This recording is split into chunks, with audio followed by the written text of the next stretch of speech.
morning pond lovers, hope we're all well today. I finally need to do some scrapes in the main pond. The new fish, as you can see, swimming by there, eating like stink. They've just had a bit of food, but since adding that koi, a few changes around the pond. A bit of flicking and flashing, a bit of jumping. Now, a fish like that, I know, come from John's pond, healthy as anything. So I don't think she had any parasites when she left John's. The issue is the stress of moving a koi. Obviously, as we all know, she did roll over for a bit as well, so she didn't like being in the bag for 45 odd minutes. And on top of that, adding such a big fish to my pond can stress out my fish. And although I've not found any parasites for the last 2 years, that's not to say they're not there. The way I've always seen parasites is like fleas on a dog.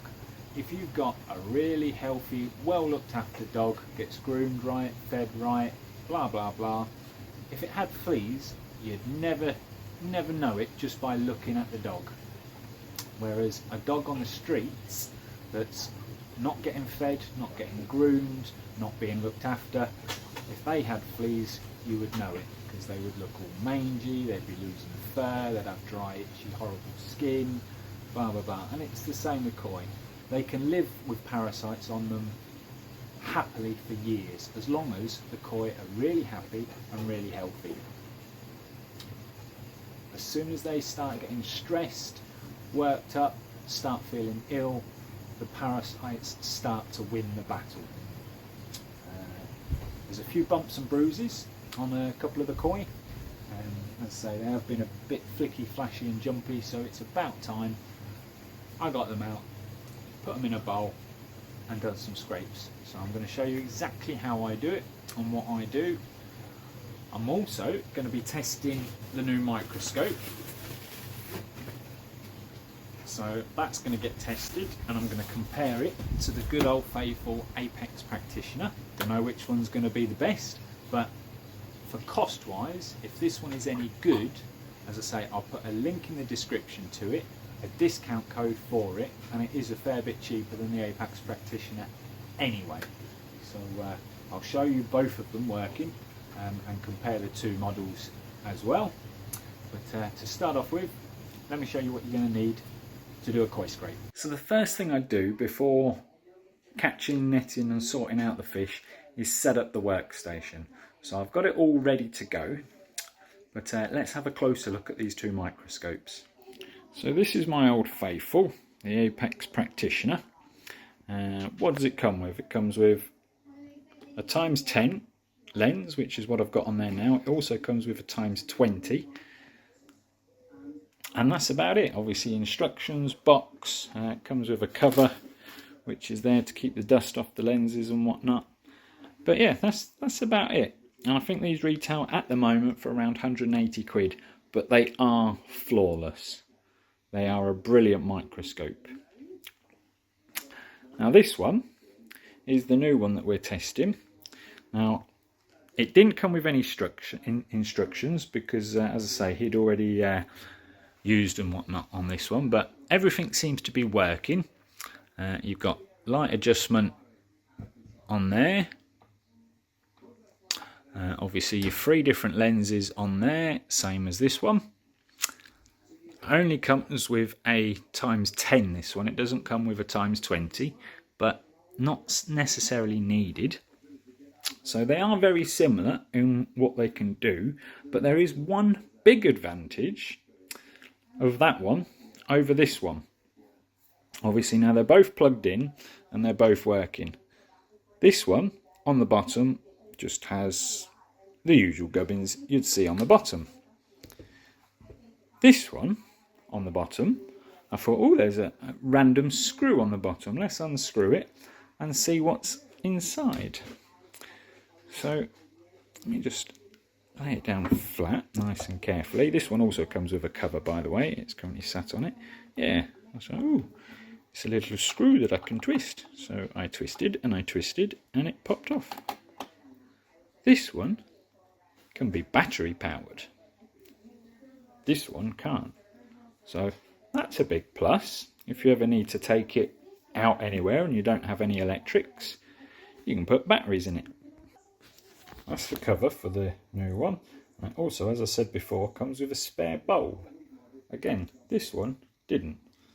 So as to what they're capable of, so far, this one, or what comes in the box and what they can do, this one seems to be slightly better.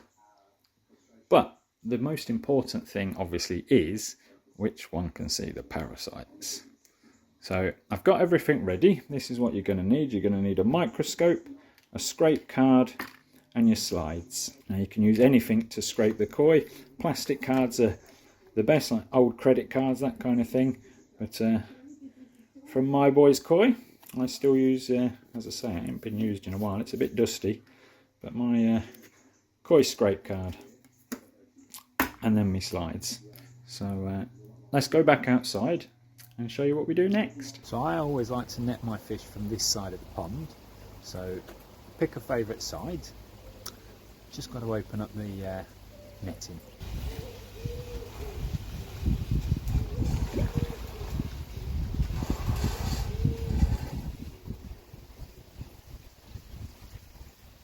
There we go, that's plenty of room.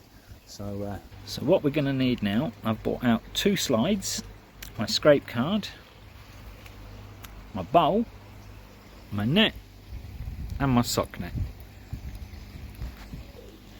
And you want to get some water in your bowl, just enough to cover the 80 to 90% of the koi.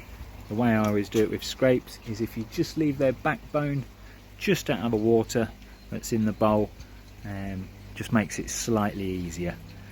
I find it does anyway. You can put the water in the bowl however you like, use a bucket, I use a siphon, or if you've got a waterproof sock net, that works too.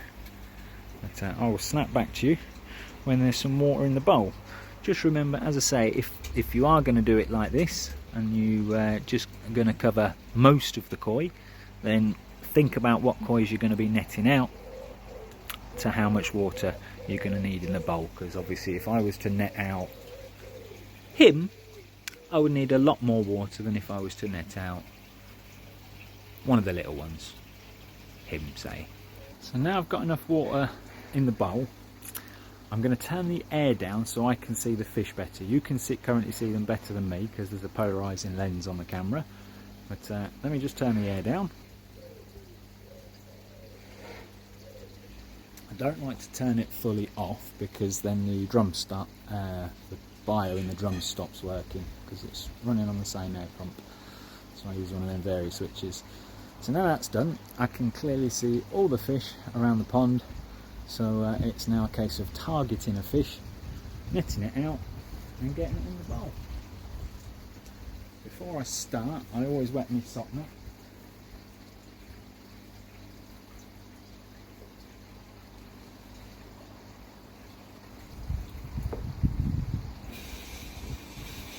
And then we choose the fish.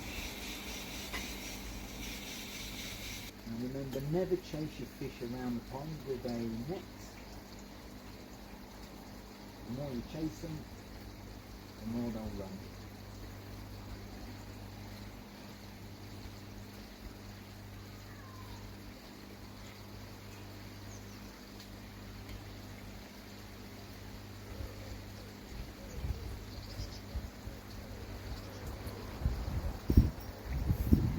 Once you've selected the koi that you want to scrape,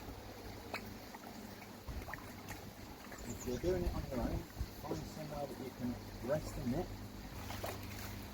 But as I've said before, I don't net my fish out very often. This fella hasn't been in a net for well over 2 years. And once he's in your sock net, that's very slippery now. Transfer your sock net to your bowl.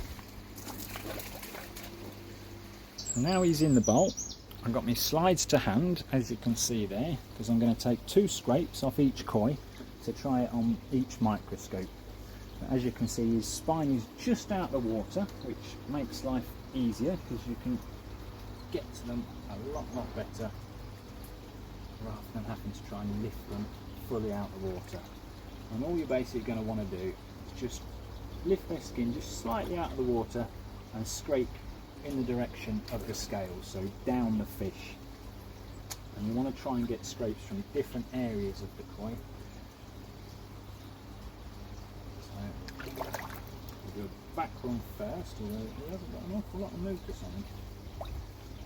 Let's try the other side.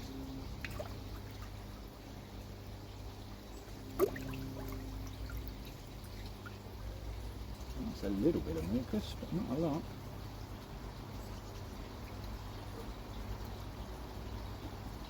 Tiny little bit. Want a bit more than that, buddy?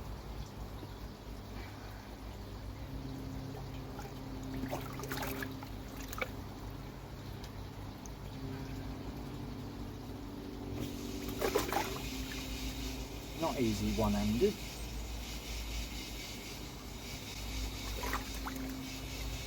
A bit better.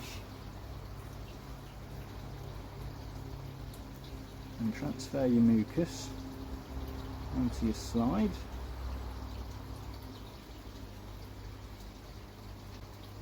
No, he really don't have a lot of mucus, does he?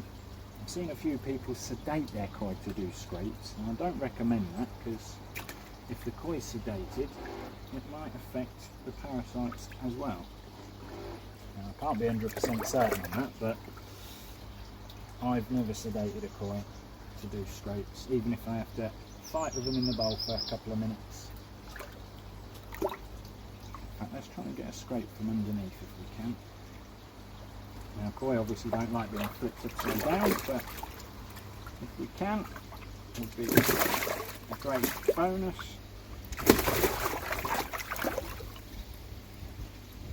Some. Yeah, they're certainly not happy as they have been this summer. Get a tiny bit more, buddy. Just go for under the gill.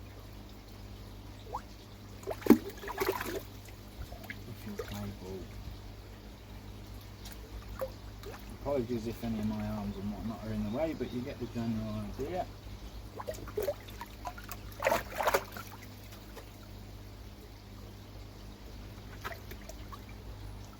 There we go. Stick that little bit with that little bit.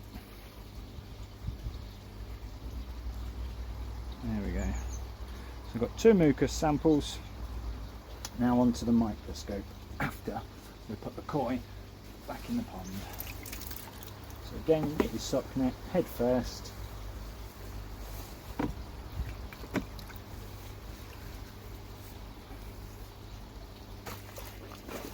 And release him back into the pond so we can chill out. It's always good to have a little bit of water on the slide, but not underneath the slide, because it interferes with the focus. So always rest them on a paper towel to dry the bottom, and then drop your slide cover over the mucus and a little bit of pond water, trying to make sure it's in the middle of the slide.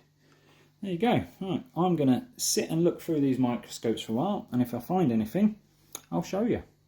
Well, I've been all over both slides on both microscopes. I've even swapped the slides over, and there is nothing at all on that slide or on that slide. But that's just a phone holder that you can get for your microscopes. But I tell you what, this little one, yeah, it's very, very easy to focus on this little one. Very easy to focus. But yeah, I'm going to do the same process again with another koi and try again. So I finally found the culprit. Just had the shower out and scraped the shower. Also had the chagoi out and scraped the chagoi as well. So 3 fish, a little bit of costia, not a lot, a little bit of costia, and a few flukes. So 2 treatments needed. There are a couple that claim to be all-in-ones, but no. Couldn't really get the camera to focus well enough on what it was, but it's skin flukes. So I put a picture here of a skin fluke, and it was costia, which are these little guys. So what I'm going to do is treat for Costia first, because if left unchecked, if the fish continue getting stressed, Costia can take over and can kill your fish. It can also cause bacterial issues as well. So yeah, I am going to get some treatment. I've got some treatments in stock. Let me find out what I've got for Costia. I've got PP, I've got CT, chloramine T, and I've got Alparex. I've opted for Alparex. So yeah, always had success in the past with Alparex, so I will be using that on the old Costia. Always remember to shake the bottle well before use and dose to the right level of your pond. Let me get this in the pond and I'll snap back to you. I've got my air back up to max. Now again, if I'm really struggling with parasites, I quite often turn the filter off for about half an hour to an hour and just leave them sitting in the pond with the treatment, and then turn the filters back on afterwards. But on this occasion, if for the first go, I just leave everything running as usual with maximum air, and yeah, if it doesn't work and I have to re-scrape and try it all again next week, then I'll let them sit in it for an hour. But that's my treatment. I'm not one of these people that sit there and put a bit in every half an hour or whatever. Whack it all in. So they get a nice strong dose straight away. That'll work its way around the pond while it's uber strong. If the fish don't like it, they can swim out of it, can't they? Green jug. Right, that is my pond jug, not the kitchen jug. And you can see the flow now around my pond. That moves pretty darn quick, doesn't it? Considering I've only got one underwater return in this whole pond, I get a dang good flow. It's already working over towards the skimmer. But yeah, it's a very, very green treatment. The fish are going to be flashing and jumping an awful lot over the next 24 to 48 hours, because with this stuff you do day 1 and then day 2 again, exactly the same treatment.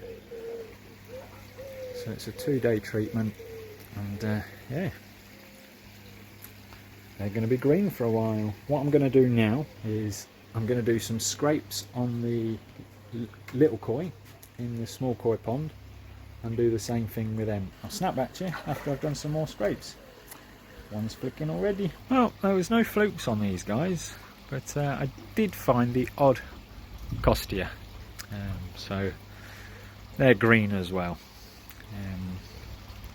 Again, stress of being netted out an awful lot lately. I mean, there's half the amount in there than there was 5 weeks ago, so the net's been in and out an awful lot.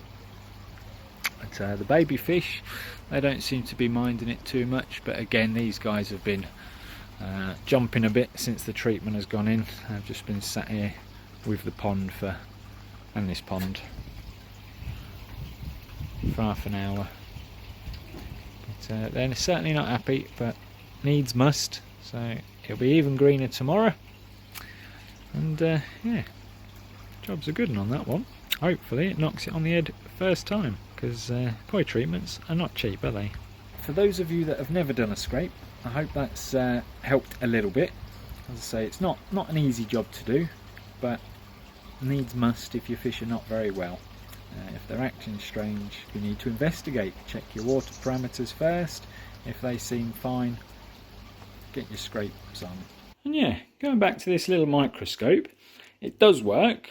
I have seen some parasites with it. It actually focuses a lot quicker and easier than the Apex Practitioner. Works brilliantly. There is one slight downside to this one over this one, and that is the moving table. To search around your slide with this one, you've got these 2 buttons or knobs underneath, forwards, backwards, left and right, so you can carefully search around your whole slide. This one, unfortunately, you have to wiggle and move by hand. That's the only thing that I didn't like from that one to that one. But for the price difference and the fact that there's a £10, 10% even, discount code for that one. I'm going to put the link down in the description. The discount code is on there, and that's what it looks like. So yeah, this little microscope, cracking bit of kit. It's called an S.A.T.Z. I don't know if that actually means S.A.T.Z or whether it's just S.A.T.Z. I don't know, but works really well. As I say, very, very easy to focus, so ideal for beginners that have never used a microscope before. Really like it, really, really like it. And being battery powered as well can certainly come in handy.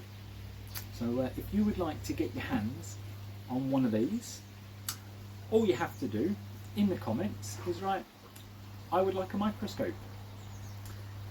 Put that in the comments, you'll be entered into the draw to win this exact microscope, and I will post it out to the lucky winner. In the comments, "I would like a microscope."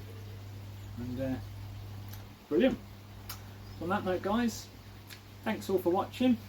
Like the video if you haven't already, and we'll catch you on the next one. Don't forget to turn the UV off when your pond is green.